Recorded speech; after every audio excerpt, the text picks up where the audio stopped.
O sol ainda não havia chegado completamente sobre o complexo da Serrinha, quando os primeiros tiros cortaram o silêncio da manhã de outubro de 2024. As vielas estreitas e sinuosas que sobem o morro em Madureira, na zona norte do Rio de Janeiro, conheciam bem aquele som. Mas naquela manhã específica, algo era diferente. O ar carregava uma tensão que os moradores mais antigos reconheciam como prelúdio de tragédia.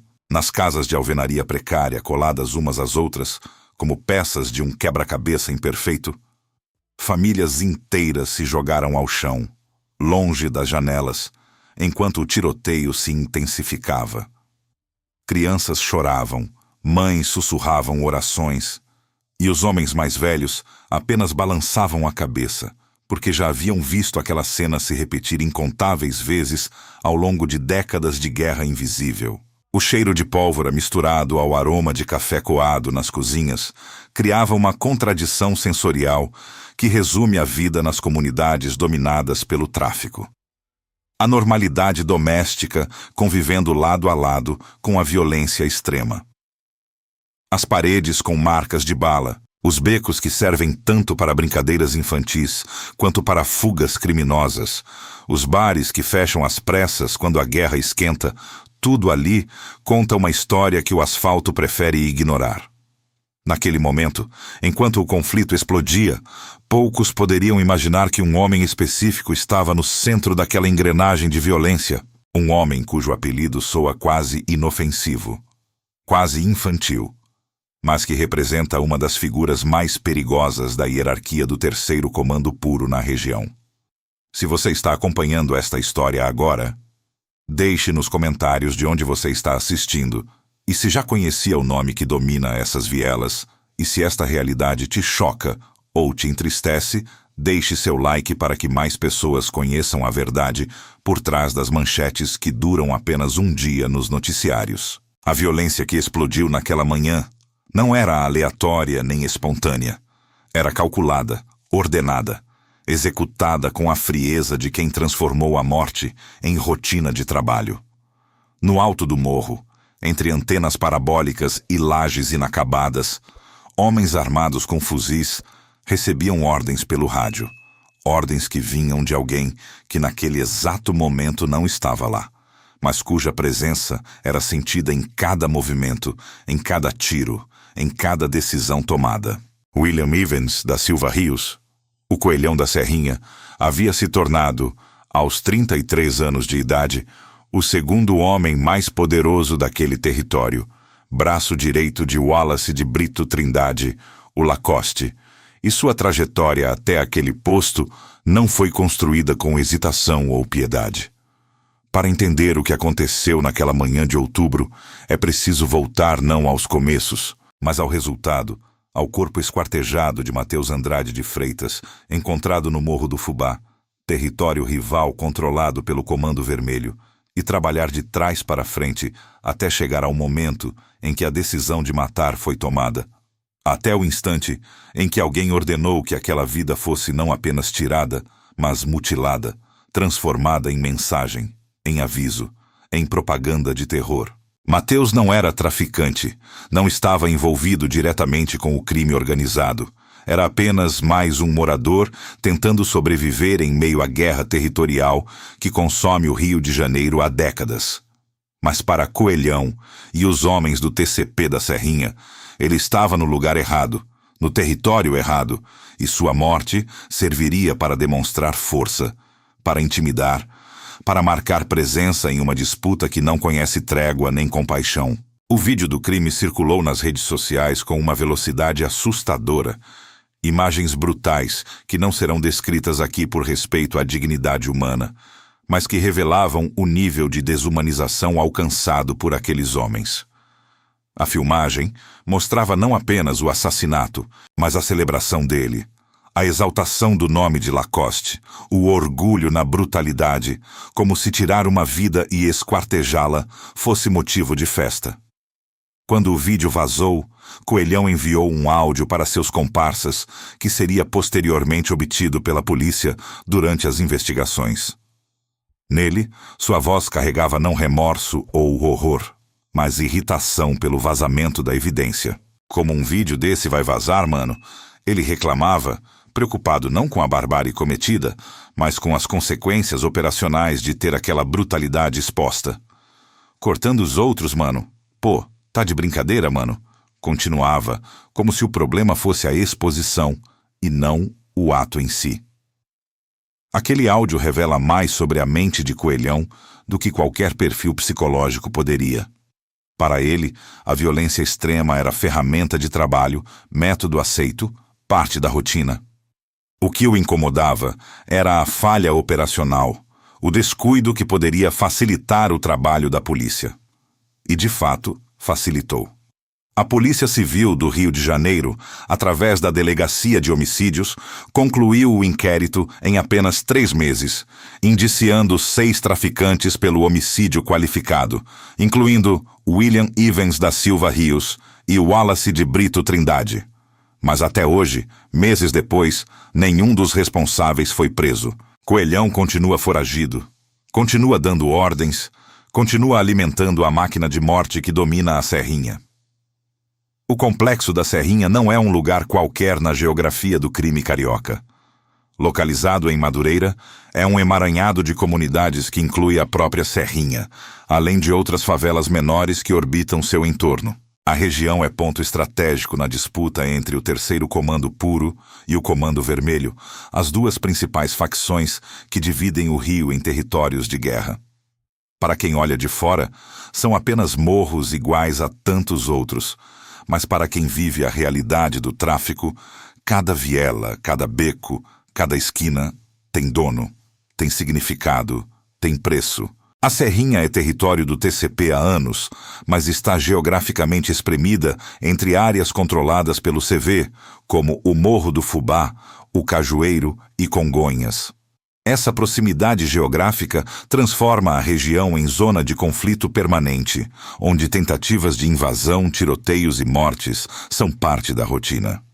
Coelhão gerencia diretamente vários pontos de venda de drogas nessas vielas, controlando o fluxo de entorpecentes que entra e sai da comunidade, coordenando a logística que mantém o tráfico funcionando e planejando os ataques contra territórios rivais que visam expandir o domínio do TCP. Nascido em 31 de agosto de 1991, William Ivens cresceu vendo aquela realidade, respirando aquele ar de tensão permanente, aprendendo desde cedo que na Serrinha existem apenas 2 caminhos. Ou você se submete ao tráfico, ou você tenta ignorá-lo e reza para não ser pego no fogo cruzado. Ele escolheu o primeiro caminho e escolheu com determinação assustadora. Aos 25 anos, em 2016, foi preso e encarcerado. Mas em 2021, voltou para as ruas, recebido com fogos de artifício e tiros para o alto na Serrinha, como se fosse herói retornando de batalha gloriosa. A comunidade inteira sabia o que aquela celebração significava. Coelhão estava de volta ao poder, de volta ao comando, e a estrutura do tráfico local se fortalecia novamente.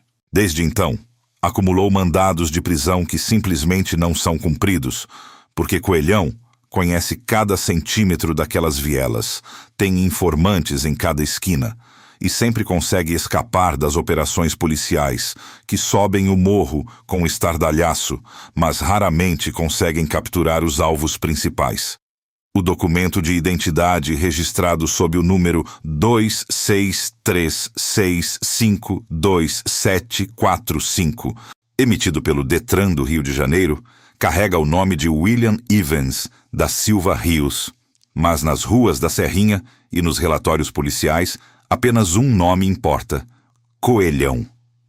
O apelido, que significa Coelho Grande, soa quase cômico até você entender que não há nada de engraçado ou inofensivo nele.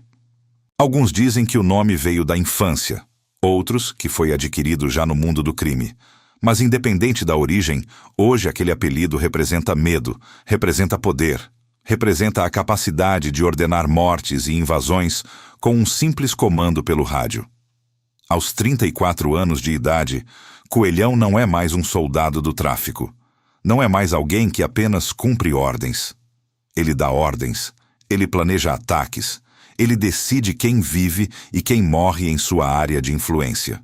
Como o braço direito de Lacoste, divide com ele não apenas o poder, mas a responsabilidade por cada execução, por cada corpo que aparece jogado em valão, por cada família que chora seus mortos.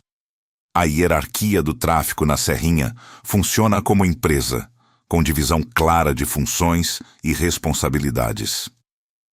Lacoste no topo, Coelhão logo abaixo, e então uma estrutura de gerentes de boca, soldados, olheiros, cada um sabendo exatamente qual seu papel na engrenagem. Mas diferente de empresa legítima, onde erros resultam em demissão, ali, erros resultam em morte. Coelhão gerencia essa estrutura com mão de ferro, garantindo que as drogas cheguem aos pontos de venda, que o dinheiro suba até o comando, que os rivais sejam rechaçados e que ninguém dentro da organização ouse trair ou falhar. Ele também coordena alianças temporárias com outros traficantes, como o Astronauta da Maré e o Corinthians do Barro Vermelho, quando convém atacar territórios do Comando Vermelho, que são grandes demais para a Serrinha enfrentar sozinha. Essas alianças são frágeis, baseadas em interesse mútuo momentâneo, e podem se desfazer tão rapidamente quanto se formam, mas enquanto duram, representam poder de fogo suficiente para tentar invasões ambiciosas, como as direcionadas ao Morro do Campinho e ao próprio Fubá. Os mandados de prisão contra Coelhão acumulam-se como dívidas nunca pagas. Um deles, registrado sob o número 0, 0, 3, 4, 9, 9.2, 0, 1, 2.8.0.2.0.3, foi expedido em janeiro de 2023 pela segunda Vara Criminal de Madureira, por tráfico de drogas com agravantes e associação para o tráfico. Outro, de número 00924.20.8.24.1.0.0.1.0.0.3, 07, veio da 4ª Vara Criminal da Capital em 19 de setembro de 2024. Há ainda processos por homicídio qualificado, artigo 121 do Código Penal, relacionados às execuções que comanda ou das quais participa diretamente. O Disque Denúncia chegou a oferecer recompensa de R$1.000 por informações sobre seu paradeiro em 2014, valor possivelmente atualizado desde então. Mas mesmo com a recompensa e os mandados, Coelhão continua livre, continua operando, continua matando. Em uma operação policial recente no complexo da Serrinha, as forças de segurança conseguiram chegar até a residência de Coelhão, descrita nos relatórios como surpreendentemente luxuosa para os padrões da comunidade. Móveis caros, eletrônicos de última geração, confortos que contrastam brutalmente com a pobreza ao redor. Mas quando os policiais arrombaram a porta, a casa estava vazia. Coelhão havia sido avisado minutos antes, talvez por olheiros, talvez por informantes dentro da própria polícia, e escapou pelas vielas que conhece desde criança. Essa cena se repetiu diversas vezes, sempre o mesmo roteiro.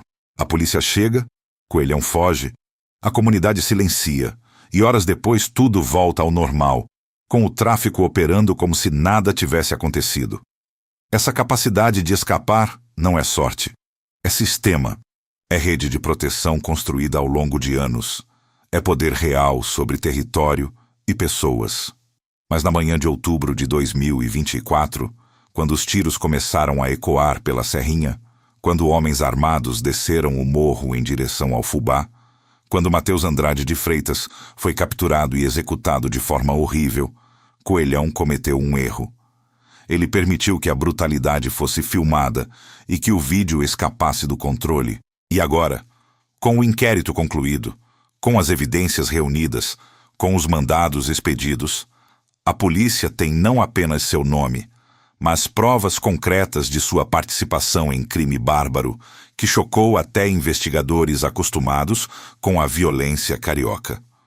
A questão agora não é mais se Coelhão será responsabilizado, mas quando e quantas vidas mais serão destruídas até que esse momento chegue. Porque enquanto ele permanece livre, a máquina de morte continua funcionando e o corpo de Matheus Andrade não será o último. A tentativa de invasão do Morro do Fubá em outubro de 2024 revelou uma dimensão da brutalidade que ultrapassava até os padrões violentos já estabelecidos nas guerras de facção do Rio de Janeiro. Matheus Andrade de Freitas tinha 23 anos quando foi capturado por traficantes vindos da Serrinha. O jovem trabalhava como ajudante de pedreiro e morava com a mãe numa casa simples, de 2 cômodos, no alto do morro. Não tinha envolvimento com o tráfico. Seu único erro foi estar no lugar errado quando homens armados do 3º Comando Puro subiram a comunidade em busca de territórios controlados pelo Comando Vermelho. Matheus foi sequestrado na porta de casa, arrastado para um barraco abandonado e torturado durante horas. Depois, foi esquartejado vivo. O vídeo do assassinato circulou em grupos de mensagens, acompanhado de gritos exaltando o nome de Lacoste, o chefe da Serrinha. A câmera tremida captava rostos parcialmente visíveis, risos nervosos, e a agonia final de um homem inocente sendo desmembrado enquanto criminosos comemoravam. A mãe de Matheus viu o vídeo antes mesmo de a polícia confirmar oficialmente a morte do filho. Ela reconheceu a tatuagem no braço dele.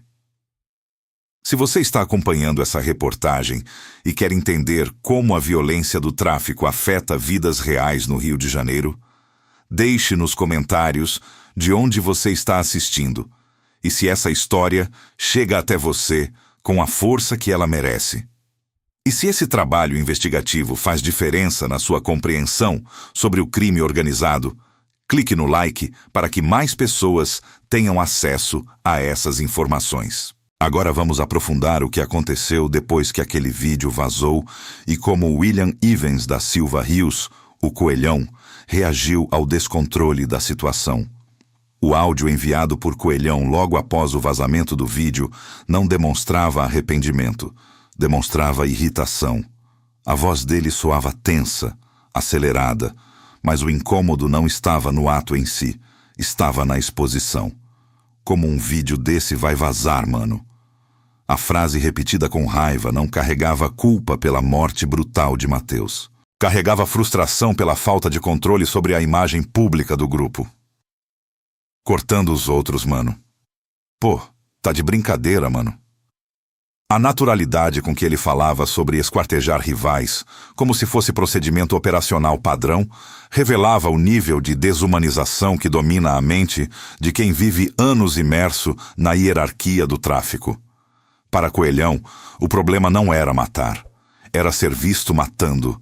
Não era a crueldade, era a imprudência.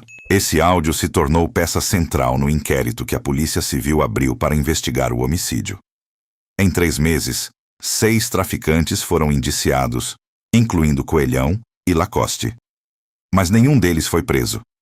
Todos permaneciam foragidos, protegidos pela estrutura do 3º Comando Puro e pela geografia complexa da Serrinha. Um labirinto de vielas estreitas, casas grudadas umas nas outras, olheiros em cada esquina. A Serrinha não é apenas um território, é um sistema, um complexo de favelas em Madureira, onde o 3º Comando Puro construiu uma espécie de estado paralelo, com hierarquia rígida, códigos próprios, justiça sumária e economia movida pela cocaína e pela maconha, que chegam diariamente aos pontos de venda espalhados pela comunidade. Coelhão gerencia essa operação como segundo em comando. Ele não está na linha de frente das bocas de fumo, mas controla quem está. Define horários, quantidades, preços. Organiza a segurança armada dos pontos. Negocia com fornecedores de outras facções ou de grupos independentes. Resolve conflitos internos, muitas vezes com violência letal. e participa ativamente das estratégias de expansão territorial, que incluem invasões a morros vizinhos controlados pelo Comando Vermelho. Essa função de gerente operacional exige frieza, capacidade de intimidação e disposição para eliminar qualquer ameaça, interna ou externa. Coelhão demonstrou essas 3 características repetidas vezes desde que assumiu essa posição ao lado de Lacoste.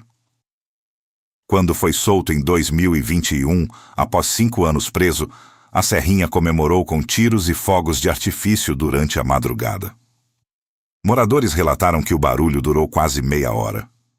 Crianças acordaram chorando. Idosos tiveram crises de pânico. Mas dentro da lógica do tráfico, aquilo era festa.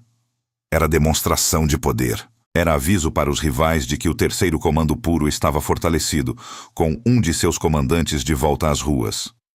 Coelhão retomou imediatamente suas atividades. Nos meses seguintes, a violência na região aumentou. Tiroteios entre a Serrinha e os morros do Cajueiro e Congonhas se tornaram mais frequentes. Relatos de moradores indicavam que Coelhão estava envolvido não apenas no tráfico, mas em assaltos a comércios e transeuntes nas imediações da comunidade. Ele também passou a aparecer em vídeos e fotos postados nas redes sociais, sempre com armas em punho, sempre rodeado de outros criminosos, sempre exibindo uma postura de desafio às autoridades. Não havia discrição. Havia ostentação. E havia a sensação de impunidade que alimenta esse tipo de comportamento. O sistema de recompensas do Disque Denúncia oferecia R$1.000 por informações sobre Coelhão já em 2014. Uma década depois, ele continuava livre. Os mandados de prisão se acumulavam, mas as operações policiais esbarravam na dificuldade de capturar alvos que vivem em territórios hostis, onde qualquer viatura é vista a quilômetros de distância e onde a população, por medo ou cooptação, raramente colabora. Numa operação recente, a polícia chegou a invadir a residência de Coelhão, descrita como surpreendentemente luxuosa para os padrões da comunidade. Móveis novos, eletrodomésticos de última geração, um guarda-roupa cheio de roupas de marca. Mas ele já tinha fugido, provavelmente avisado por olheiros minutos antes da chegada dos agentes. Essa capacidade de escapar repetidamente não é sorte. É estrutura, é rede. É o resultado de anos investindo em inteligência paralela, em suborno, em armamento pesado, que intimida até forças oficiais. As tentativas de expansão territorial lideradas por Coelhão e Lacoste nos últimos 2 anos mostram que a ambição do terceiro comando puro não se limita a manter a Serrinha. Eles querem crescer, querem dominar o Morro do Fubá, querem controlar o Campinho, querem desalojar o Comando Vermelho de pontos estratégicos na Zona Norte. Essas invasões resultam em mortes constantes. Traficantes rivais são executados, mas também moradores inocentes são atingidos por balas perdidas, ficam presos em tiroteios, perdem suas casas quando precisam fugir das áreas de conflito. Em fevereiro de 2026, posts em redes sociais mencionavam que Coelhão teria sido baleado durante uma tentativa de invasão no Cajueiro. A informação não foi confirmada oficialmente, mas circulou intensamente entre moradores e em perfis ligados ao mundo do crime. Se verdadeira, seria um raro revés para alguém que construiu uma trajetória marcada por escapar ileso de situações de confronto. Mas mesmo ferido, mesmo perseguido, mesmo com múltiplos mandados em aberto, Coelhão continuava ativo, continuava comandando, continuava matando. O que torna a história de William Ivens da Silva Rios particularmente perturbadora não é apenas a violência que ele pratica. É a frieza com que pratica. É a ausência total de qualquer traço de humanidade quando fala sobre esquartejar pessoas. É a capacidade de transformar assassinato em rotina, em procedimento, em detalhe operacional de um negócio. Coelhão não é produto de um sistema que o vitimizou. Ele é um agente ativo de destruição que escolheu, repetidamente, causar sofrimento. que escolheu gerenciar um comércio que mata milhares de jovens por ano, que escolheu participar de uma guerra territorial que transforma comunidades inteiras em zonas de terror. Ele teve oportunidades de sair. Teve 5 anos preso para refletir. Voltou às ruas e intensificou sua atuação criminosa. Não há narrativa de redenção aqui. Não há espaço para compreensão empática. Há apenas a constatação de que existem indivíduos que optam conscientemente por construir carreiras baseadas em matar, torturar e traficar, e que essa escolha merece condenação absoluta. A mãe de Mateus Andrade de Freitas ainda mora no Morro do Fubá. Ela deu uma entrevista meses após a morte do filho, sentada na mesma sala onde ele cresceu. A voz dela era baixa, quebrada, mas firme. Ela disse que não conseguia mais dormir direito, que acordava de madrugada achando que ouvia a voz dele chamando por socorro, que via o rosto dele em cada jovem que passava na rua, que não entendia como seres humanos podiam fazer aquilo com outro ser humano. E então, ela disse algo que resume o abismo moral que separa pessoas como coelhão do restante da sociedade. Ela disse: "Meu filho não era bandido, não era traficante, não devia nada para ninguém. Ele só estava vivo. E isso bastou para tirarem ele de mim daquele jeito." Essa frase carrega o peso de uma verdade insuportável. Para homens como William Ivens da Silva Rios, a vida humana não tem valor nenhum. É apenas obstáculo, troféu ou instrumento. E enquanto ele permanecer livre, outras mães terão que suportar a mesma dor inexplicável de perder filhos para uma violência que não faz sentido, que não deveria existir, mas que existe porque homens como ele fazem questão de perpetuá-la.